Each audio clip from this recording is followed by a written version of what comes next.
A letter that was never opened. Good evening, my friend. Come a little closer to the fire.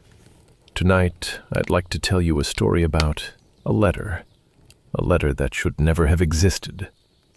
It happened many years ago in a small town that most people have already forgotten. There lived a young man named Jonathan.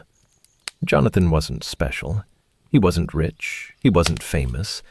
He was just another person trying to find his place in the world.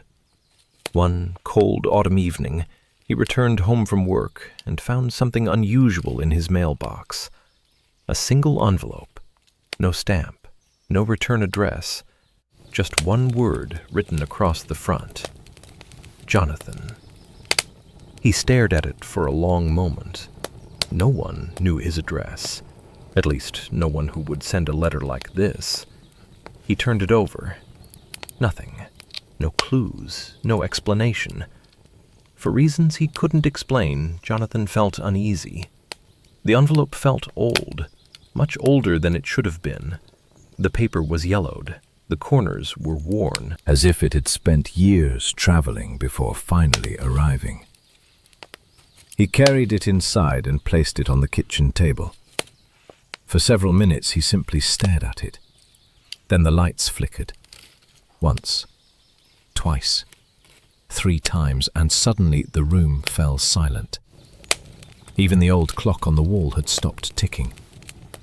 Jonathan slowly looked back at the envelope. Something was different. A second line of text had appeared beneath his name. Words he was certain hadn't been there before.